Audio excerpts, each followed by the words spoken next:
தமிழ்ச்செல்வியோட வாழ்க்கையில வசந்தியும் செல்லப்பாண்டியும் மிகப்பெரிய தப்பு பண்றாங்கன்னு நீங்க நினைச்சீங்கன்னா இந்த வீடியோக்கு ஒரு லைக் பண்ணுங்க. வாங்க வீடியோக்குள்ள போலாம். சேதுவுமே தமிழ்ச்செல்வியை விட்டு பிரிஞ்சிருக்க முடியாததுனால தமிழ்ச்செல்வியை அழைச்சிட்டு போலான்னு சேது வசந்தி வீட்டுக்கு வர, வசந்தியும் செல்லப்பாண்டியும் எப்படியாவது சேது மாப்பிளைய வீட்டுக்கு அனுப்பி வைக்கணும், அப்போதான் நாம போட்ட திட்டம் எப்படியாவது நிறைவேற்ற முடியும் அப்படின்னு ஒரு மிகப்பெரிய திட்டத்தையே போட்டு இங்க வசந்தி பாண்டிக்கிட்ட சொல்லிக்கிட்டு இருக்க. எனக்கும் அதுதான் தெரியல வசந்தி. இப்போ சேது மாப்பிள்ளை இங்கேருந்து அனுப்புனாதான் எப்படியாவது இந்த துணி மூட்டையை தமிழ்ச்செல்வியோட வயிற்றுல கட்டி அனுப்ப முடியும்.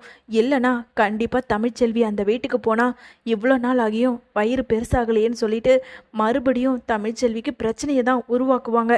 ஆமாங்க, எனக்குமே என்ன பண்ணுறதுன்னு தெரியல. ஐயோ கடவுளே, எப்படியாவது சேது மாப்பிள்ளையே இங்கேருந்து அனுப்பி தான் ஆகணும் அப்படின்னு ரெண்டு பேருமே பேசிக்கிட்டு இருக்க. அந்த நேரம் சேதுவுக்குமே ஒரு ஃபோன் வருது. இங்கே ராஜாங்க இருந்துக்கிட்டு, ஐயா சேது, நான் சொல்கிற இடத்துக்கு போய் கொஞ்சம் வசூல் பண்ண வேண்டியது இருக்குது, அதை மட்டும் வசூல் பண்ணிக்கிட்டு வந்தா கொஞ்சம் நல்லா இருக்கும் அப்படின்னு சொன்னதும் இங்கே சேதுவுமே சரிங்கிற மாதிரி சொல்லிட்டு செல்லப்பாண்டி வசந்தி தமிழ்ச்செல்விக்கிட்ட வந்து, தமிழ், நான் சென்னை வரைக்கும் போக வேண்டிய வேலை இருக்குது, ரொம்ப அவசரமான வேலையா, அதனால் நான் கிளம்புறேன். ஒரு வேளை லேட் ஆகிடுச்சுன்னா நான் கருப்பு அனுப்பி வைக்கிறேன், நீ அப்படியே வந்துடு அப்படின்னு சொல்லிட்டு எங்கள் சேதுவுமே கிளம்ப, இன்னொரு பக்கம் இங்கே வசந்திக்கும் செல்லப்பாண்டிக்கும், அப்பா நல்ல வேலை, சேது மாப்பிள்ளை எப்படிடா அனுப்பி வைக்கிறதுன்னு நானும் ஒரு பக்கம் யோசிச்சுக்கிட்டு தான் இருந்தேன். நல்ல வேலை அவரே கிளம்பிட்டாரு. சேது கிளம்பின கொஞ்ச நேரத்தில் இங்கே செல்லப்பாண்டியும் வசந்தியும் தமிழ்ச்செல்விக்கிட்ட வந்து, அம்மா தமிழ்ச்செல்வி, தயவு செஞ்சுமா இந்த துணி மூட்டையை உன் வயிற்றுல கட்டிக்கோ, உன் வாழ்க்கை நல்லா இருக்கணும்னா தயவு செஞ்சு இதை பண்ணு, கொஞ்ச நாள் கழிச்சு என்ன நடத்தணுமோ அதை பண்ணிக்கலாம், நாங்கள் சொல்கிறத மட்டும் கேளுமா, உன் காலில் கூட விழறேன் அப்படின்னு வசந்தி ரொம்பவுமே கண்ணீர் விட்டு கதறி அழுதுகிட்டு இருக்க. இல்லைம்மா, என்னால் முடியாது, இப்போ வரைக்கும் அந்த குடும்பத்துக்கு நான் துரோகத்தை மட்டும்தான் பண்ணிக்கிட்டு இருக்கேன், ஆனால் அவங்க அதை புரிஞ்சுக்காம நான் கர்ப்பமாக இருக்கிறதா நினச்சிக்கிட்டு இருக்காங்க, இதுக்கு மேலேயும் நான் அவங்களுக்கு துரோகம் பண்ணவே மாட்டேன். இங்கே பாரு தமிழ், இது உனக்கு நிரந்தரம் கிடையாது, கண்டிப்பாக அந்த கடவுள் உனக்கு துணை இருப்பார், கூடிய சீக்கிரம் இந்த உண்மையை நாங்கள் சொல்ல வரோம். அம்மா, எப்போவோ சொல்ல போகிற உண்மையே இப்போவே சொல்லிடுமா, இந்த பிரச்சனை ஒரே அடியாக தீர்ந்துடும், ஆனால் மாமாவுக்கு என்னால் துரோகம் பண்ண முடியாதுமா, தயவு செஞ்சு இந்த துணி மூட்டையை எடுத்துக்கிட்டு போங்க, என்னால் இதெல்லாம் கட்டிக்கிட்டு அங்கே போய் பொய்யா நடிக்க முடியாது. ஐயோ தமிழ், சொல்கிறத கேளு, நாங்கள் சொல்ல வேண்டிய தைரியம் இருந்தால் எப்போவோ இந்த உண்மையை போட்டு உடச்சிருப்போம், ஆனால் எங்களுக்கு அந்த தைரியம் வரலை.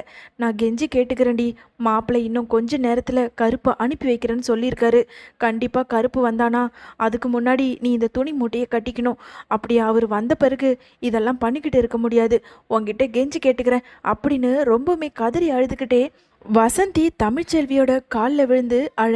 அதை பார்த்ததும் இங்கே தமிழ்ச்செல்விக்கோ என்ன பண்ணுறதுன்னு தெரியாமல் இங்கே துணி மூட்டையும் எடுத்து வயிற்றுலையும் கட்டிக்கிறாங்க. கொஞ்ச நேரத்தில் தமிழ்ச்செல்விக்கு சேது ஃபோன் பண்ணி, தமிழ், என்னால் வர முடியல, நான் சென்னையிலேருந்து கிளம்ப போகிறேன், அதனால் கருப்பு அனுப்பி வைக்கிறேன், நீ அவரோட காரில் வந்துரு அப்படின்னு சொல்ல, கொஞ்ச நேரத்தில் கருப்புமே இங்கே தமிழ்ச்செல்வியை அழைச்சிக்கிட்டு போக காரையும் எடுத்துக்கிட்டு வர, தமிழ்ச்செல்வியும் கொஞ்சம் படப்படப்போட பயத்தோடையே கார்லேயும் ஏறி உக்காந்து கிளம்ப ஆரம்பிக்கிறாங்க. தமிழ்ச்செல்வியும் ஒரு வழியாக கருப்பு கூட இங்கே காரில் வந்து இறங்குறத பார்த்ததும் சேது தமிழ்ச்செல்வியோட வயிறு மேடு தட்டி இருக்கிறத பார்த்ததும் ரொம்பவுமே சந்தோஷத்தில் தமிழ்ச்செல்வியை கட்டி பிடிச்சி கண்ணீர் விட்டு அழ ஆரம்பிக்கிறாரு. தமிழ், உன் வயிறு வளர்ந்துருக்கு, இதை பார்க்கும்போது எனக்கு ரொம்ப சந்தோஷமாக இருக்குது, என் குழந்த ஆரோக்கியமாக இருக்குது. எத்தனை பேர் சொன்னாங்க குழந்த ஊனமாக பிறந்துடுமோன்னு, ஆனால் அது எதுவுமே இருக்காதுன்னு இப்போ எனக்கு நம்பிக்கை இருக்குது. பாரு, உன் வயிறு எவ்வளோ அழகாக இருக்குது, இப்போ நீயும் அழகாக இருக்க, வா நம்ம வீட்டுக்குள்ளே போகலாம் அப்படின்னு சொல்லிட்டு தமிழ்ச்செல்வி அழைச்சிக்கிட்டு நேராக வீட்டுக்குள்ளே போகிறாங்க. வீட்டுக்கு உள்ளே வந்ததும் இங்கே தமிழ்ச்செல்வியோட வயிறு மேடு தட்டி இருக்கிறத பார்த்ததும் அப்பத்தான் ராஜாங்கம் சன்னாசின்னு எல்லாருமே சந்தோஷமாக இருக்க, இன்னொரு பக்கம் தமிழ்ச்செல்வியோட வயிறு பெருசாக இருக்கிறத பார்த்ததும் மோகனாவுக்குமே அதிர்ச்சி ஆகுது. என்ன இது, இவ கர்ப்பமாகவே இல்லை, ஆனால் வயிறு மட்டும் மேடு தட்டியிருக்கு, அப்போது என்ன நடந்திருக்கு, வசந்தியும் செல்லப்பாண்டியும் கூட்டிகிட்டு போய் என்ன பண்ணி வச்சுருக்காங்க, இல்லை இதில் ஏதோ ஒன்று மறைக்கிறாங்க, நாம் என்ன ஏதுன்னு கேட்கணும், அப்புறமா தமிழ்ச்செல்வியை கூப்பிட்டு விசாரிச்சா எல்லா உண்மையும் நமக்கு தெரியும், இப்போதைக்கு பேசாமல் அமைதியாக இருப்போம் அப்படின்னு சொல்லிட்டு மோகனா தமிழ்ச்செல்வியை ஒரு முறைச்சிக்கிட்டே நின்றுக்கிட்டு இருக்காங்க. இன்னொரு பக்கம் தமிழ்ச்செல்வியோட வயிறை பார்த்ததும் இங்கே சித்ராவும் ஈஸ்வரியும் ரொம்பவுமே அதிர்ச்சி ஆகுறாங்க. சித்ரா ஈஸ்வரி கிட்ட, அம்மா என்னம்மா இது, 5 மாதம் வயிறு பெருசாகாமல் இருந்தது, போன ஒரு வாரத்தில் எப்படிம்மா இதெல்லாம் இவ்வளோ பெரிய வயிறா இருக்கு? இல்லைம்மா, இதில் ஏதோ ஒன்று நடக்குது அப்படின்னு சித்ரா ஈஸ்வரி கிட்ட சொல்லிக்கிட்டு இருக்க, இங்கே இருந்த ஈஸ்வரியோ, எனக்கும் அங்கே தான் சந்தேகமாக இருக்குது. அன்னைக்கு அவசரமாக செல்லப்பாண்டியும் வசந்தியும் தன்னோட பொண்ணை கூட்டிகிட்டு போயே தீரணும்னு சொல்லி கூட்டிகிட்டு போயிருக்காங்க அப்படின்னு சொன்ன ஈஸ்வரி நேராக இங்கே தமிழ்ச்செல்வியை பார்த்து, என்ன தமிழ், இங்கே இருக்க வரைக்கும் இத்தனை மாதம் ஆயும் உன் வயிறு பெருசாகலை, ஆனால் உங்கள் அம்மா வீட்டுக்கு போயிட்டு வந்ததும் உடனே வயிறு பெருசாயிடுச்சே, உண்மையாவே நீ கர்ப்பமாக தான் இருக்கியா அப்படின்னு சந்தேகத்தோட ஈஸ்வரி கேட்டதும் அங்கே இருந்த ராஜாங்கத்துக்கோ பயங்கர கோவம் வருது. இன்னொரு பக்கம் இங்கே அப்பத்தா இருந்துக்கிட்டு, ஏண்டி ஈஸ்வரி, உனக்கு கொஞ்சமாவது அறிவு இருக்கா?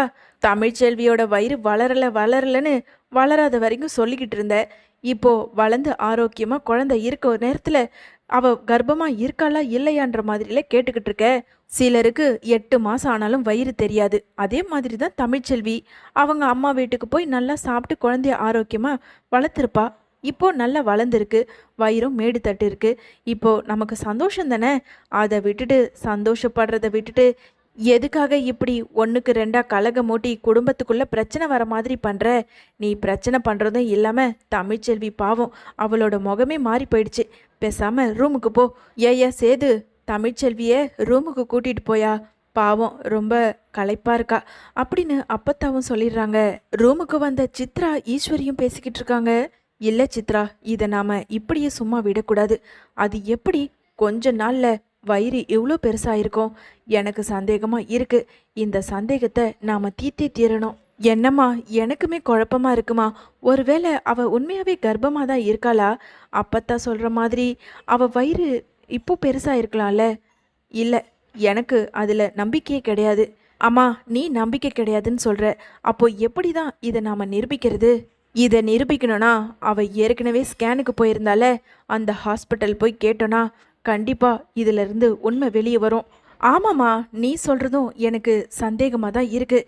கண்டிப்பாக நாளைக்கே நாம் ஹாஸ்பிட்டலுக்கு போவோம். சரிடி, போகலாம். ஆனால் நாம் போகிற விஷயம் யாருக்கும் தெரியக்கூடாது அப்படின்னு சொல்லிட்டு ஈஸ்வரி சித்ராவை அழைச்சிக்கிட்டு நேராக ஹாஸ்பிட்டல் போகிறாங்க. ஹாஸ்பிட்டலுக்கு வந்ததும் இங்கே ஈஸ்வரி தமிழ்ச்செல்வியை பற்றி டாக்டர்கிட்ட விசாரிக்க, எங்கள் டாக்டருமே, என்ன மேடம், இதை பற்றியெல்லாம் நாங்கள் சொல்லக்கூடாது, பேசாமல் இங்கேருந்து போயிடுங்க. ஹலோ டாக்டர், நான் யாருன்னு தெரியும்ல, அமைச்சர் ராஜாங்க இருக்கார்ல, அவரோட தம்பி பொண்டாட்டி. நான் நினச்சா என்ன வேணாலும் நடக்கும். எனக்கு உண்மை தெரியும். ஒழுங்காக நீங்கள் உங்கள் வாயாலேயே உண்மையை சொல்லிடுங்க. அப்படி நீங்கள் உண்மையை சொல்லலைன்னா கண்டிப்பாக நான் ப்ரெஸ்ஸு மீடியான்னு போவேன்.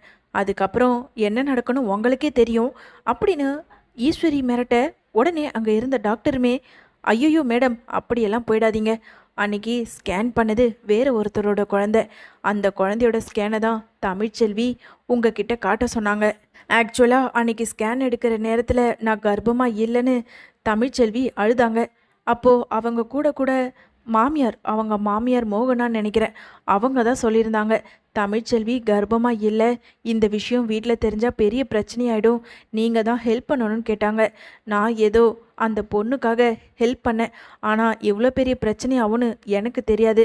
இங்கே பாருங்கள் மேடம், நான் தான் உண்மையை சொல்லிட்டேன்ல, இதுக்கு மேலே இந்த பிரச்சனையை மறுபடியும் வந்து பேசாதீங்க, வெளியவும் யார்கிட்டையும் சொல்லிடாதீங்க அப்படின்னு டாக்டர் எல்லாத்தையும் ஒன்று விடாமல் சொல்ல, இங்கே சித்ராவோ, டாக்டர் நீங்கள் சொல்கிறதெல்லாம் உண்மையா?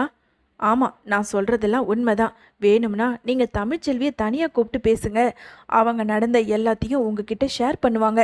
நான் ஏதோ ஒரு மனிதாபிமானத்தில் தான் அந்த பொண்ணுக்கு உதவி பண்ணேன். ஆனால் நீங்கள் வந்து இவ்வளோ பெரிய விஷயமா பேசுவீங்கன்னு எனக்கு தெரியவே தெரியாது அப்படின்னு டாக்டர் சொன்னதும் அதை கேட்டதும் ரொம்பவுமே அதிர்ச்சியில் ஈஸ்வரியும் சித்ராவும் கிளம்பி நேராக வீட்டுக்கும் வராங்க.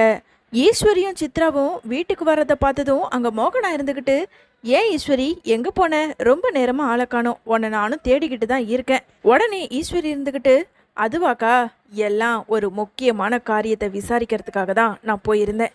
என்னது விசாரிக்கிறதுக்கா? என்ன விஷயம்? யார்கிட்ட போய் விசாரிக்க போன?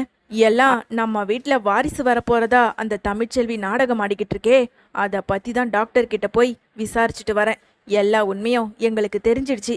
தமிழ்ச்செல்விக்கு நீங்களும் உடந்தையா தானே இருக்கீங்க. ஈஸ்வரி தமிழ்ச்செல்வியை பற்றி எல்லா உண்மையும் போட்டு உடைக்க இங்கே மோகனாவுக்கோ அதை கேட்டதுமே ரொம்பவுமே அதிர்ச்சி ஆகுது. ஏன் ஈஸ்வரி இப்படி பண்ணுற? எதுக்காக நீ ஹாஸ்பிட்டல் வரைக்கும் போய் விசாரிச்சிருக்க? பின்ன தமிழ்ச்செல்வி எப்போ கர்ப்பத்தை பற்றி பேசினாலும் அவளோட முகமே மாறி போகுது. பத்தாதுக்கு உங்க முகமும் அப்படியே மாறி போகுது. இதையெல்லாம் பார்க்கும்போது எனக்கும் சித்ராவுக்கும் சந்தேகமாக இருந்தது. அதனால தான் உங்களோட வேஷத்தை கலைக்கிறதுக்காக நான் ஹாஸ்பிட்டல் போய் டாக்டர் கிட்ட எல்லாத்தையும் கேட்டேன். டாக்டர் எல்லா உண்மையும் சொல்லிட்டாங்க. இனிமேலும் எங்ககிட்ட இருந்து தப்பிக்க முடியாது அந்த தமிழ்ச்செல்வி. அதனால இப்போவே நான் போய் ராஜாங்க மாமா கிட்ட சொல்லி அந்த தமிழ்ச்செல்வியை கழுத்தை பிடிச்சி வெளியே தள்ள வைக்க போகிறேன் அப்படின்னு ஈஸ்வரி சொன்னதும், வேணாம் வேணாம் ஈஸ்வரி, தமிழ்ச்செல்வி எப்பத்துல இருந்த உண்மையை சொல்றேன்னு சொல்லிக்கிட்டு தான் இருக்கா. ஆனா நான் தான் அவளை பிடிச்சி வச்சிருக்கேன். அன்னைக்கு சேது தமிழ்ச்செல்வியை அடிக்க போனதுனால தான் அவங்களோட அப்பா அம்மா வசந்தியும் செல்லப்பாண்டியும் தமிழ்ச்செல்வி கர்ப்பமா இருக்குன்னு ஒரு பொய்யை சொல்லி தமிழ்ச்செல்வியை அந்த பிரச்சனையிலேருந்து காப்பாத்துறதுக்காக இப்படி ஒரு பொய்யை சொல்லிட்டாங்க.